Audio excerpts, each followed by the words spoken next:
블랙헤드는 함부로 제거하면 오히려 모공 늘어진다 그러고, 그렇다고 그냥 두자니 자꾸 커져가는 것만 같고, 무엇보다 너무 눈에 거슬리죠.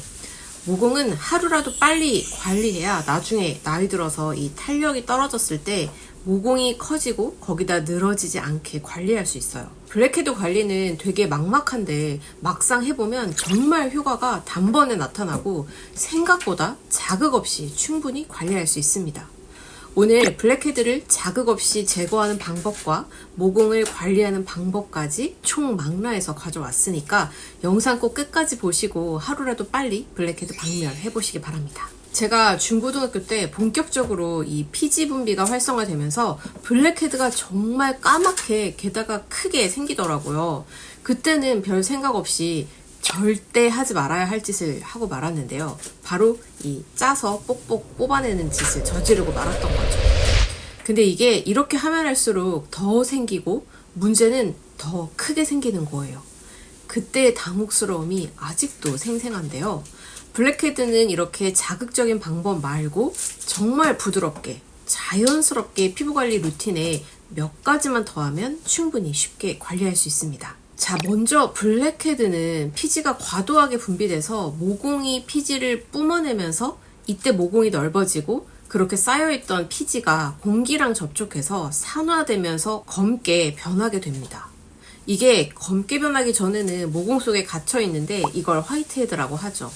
그리고 공기와 만나면서 검게 변하면 이제 블랙헤드가 됩니다. 자, 절대 피해야 할 것들이 있어요. 아기 피부처럼 블랙헤드 전혀 없이 매끈한 피부는 정말 드뭅니다. 어느 정도 피부 노폐물을 정기적으로 잘 세정했다면 적당한 화장으로 블랙헤드는 가려지긴 해요. 근데 모공을 정말 조금도 보이지 않게 하려고 두꺼운 화장으로 덮는 건 오히려 안 좋습니다.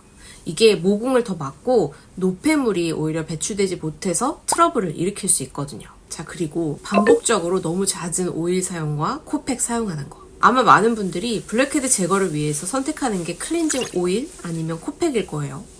근데 이게 오히려 블랙헤드를 더 생성되게 하거나 모공을 더 크게 만들 수 있어요. 이건 바로 이렇게 깔끔하게 블랙헤드를 제거한 이후 관리를 안 해줘서 그렇거든요.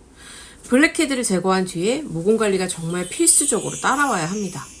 안 그러면 오히려 더 빨리, 더 많이 블랙헤드가 차오르게 될 수 있어요. 그리고 코팩 사용은 웬만하면 하지 않는 걸 추천드립니다. 사용했을 때 좀 뽁뽁 뽑히는 그런 쾌감은 있겠지만 사용하고 나면 모공이 더 넓어지는 부작용이 있거든요. 자, 그리고 손이나 기구를 이용해서 쭉 짜내는 거, 이건 절대 피하세요. 이렇게 하면 피지선에 과도한 자극이 가해지고 그러면서 모공이 더 늘어지게 됩니다.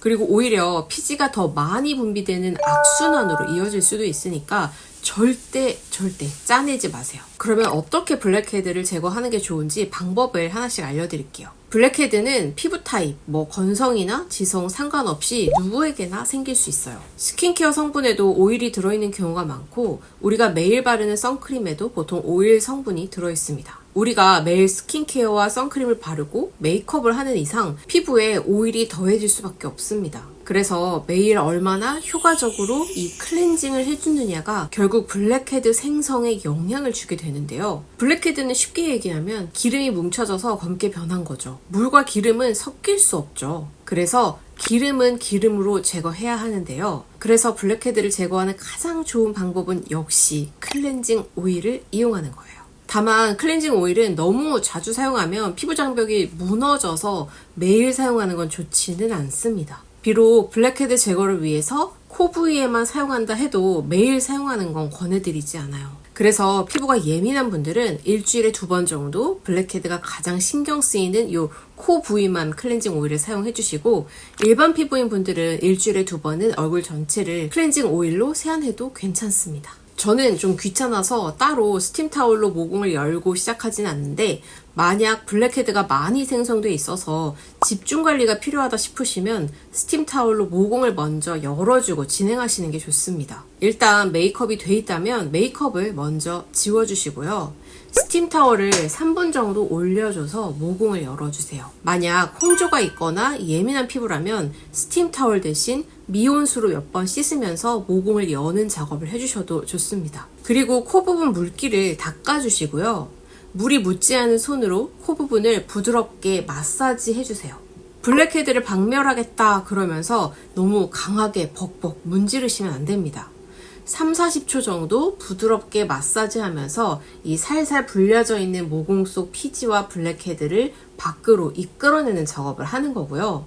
그리고 가장 중요한 작업, 바로 유화 과정이에요. 블랙헤드를 제거하는 데 있어서 이 유화가 키입니다. 물을 살짝만 묻히면 우유 배출을 변하는데 물을 살짝 묻혀서 살살 부드럽게 마사지를 이어가 주세요. 역시 3, 40초 정도면 충분합니다. 보통 클렌징 오일로 세안하는 분들 중에서 이 유화 과정을 대충 하는 분들이 있는데 오일 세안에서 가장 중요한 단계가 바로 이 유화 과정이에요. 여기서 노폐물과 피지, 블랙헤드 이런 것들이 녹아 나오게 되니까 꼭 유화를 정성스럽게 해주세요. 그리고 역시나 미온수로 충분히 씻어내주세요. 여기서 물로 헹궈낼 때도 너무 벅벅 문지르지 마시고 물의 마찰을 이용해서 씻어내주는 게 좋습니다. 블랙헤드 완전히 뽑아내고 싶다고 뜨거운 물 이용하시는 분들 절대 그러지 마세요. 뜨거운 물은 오히려 모공을 너무 확장시켜서 탄력에 좋지 않습니다. 그러니까 미지근한 물로 충분히 씻어내주세요. 클렌징 오일은 블랙헤드를 잘 녹여주는 바하 성분이 함유된 제품도 있지만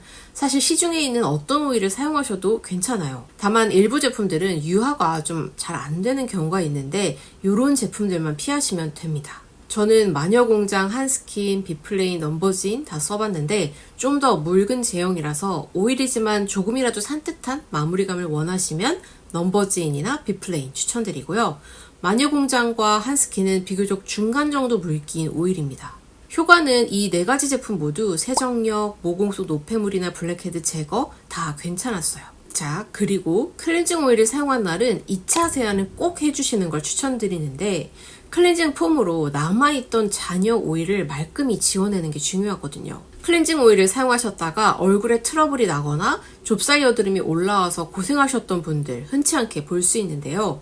아무리 클렌징 오일이 얼굴에 있던 메이크업이나 노폐물을 잘 녹여준다 하더라도 오히려 이런 노폐물들을 지우려고 했던 클렌징 오일이 피부에 남아있다면 어떻게 될까요? 더 안 좋은 결과를 가져올 수 있습니다. 오일 잔여물이 남지 않게 이걸 말끔히 제거하는 게 정말 중요한 작업인데 여기서 오일은 약산성 클렌저로는 말끔하게 씻겨나가지 않을 수 있습니다. 그래서 지성이나 여드름성 피부는 약산성 클렌저보다 과다하게 분비된 피지를 효과적으로 제거해줄 수 있는 약알칼리성 클렌저를 쓰시는 게 좋은 거죠. 건성 피부라고 해도 클렌징 오일로 세안을 한 날에는 그 오일 성분을 효과적으로 걷어낼 수 있는 알칼리성 클렌저로 마무리하시는 게 좋습니다. 요즘 어떤 클렌징 오일들은 깨끗하게 잔여감 없이 씻겨진다 라고 이야기하고 있는데 이렇게 말끔히 씻긴다는 게 얼마나 씻어낸 건지 정확하지 않기 때문에 우리가 집에서 손만 이용해서 물 세안을 했을 때 보통 오일이 아주 깨끗하게 완전히 사라지는 건 쉽지 않습니다. 그래서 클렌징 폼으로 2차 세안은 꼭 해주시는 게 좋고 약 알칼리성 클렌저를 사용해서 오일 잔여물을 깨끗하게 씻어낼 수 있습니다. 자, 이 클렌저로 충분하게 손에서 거품을 만들어주세요. 거품은 절대 얼굴에 비비면서 만들어지지 않고 손에서 다 만들어진 후에 얼굴을 30초 정도 이 거품으로 마사지 하시고 빠르게 세안해서 마무리해주세요. 이때도 미온수 잊지 마시고요. 제가 2차 세안제로 저녁에 주로 사용하는 약 알칼리성 클렌징 폼 중 하나는 듀이트리 하이아미노 오일 클렌저입니다.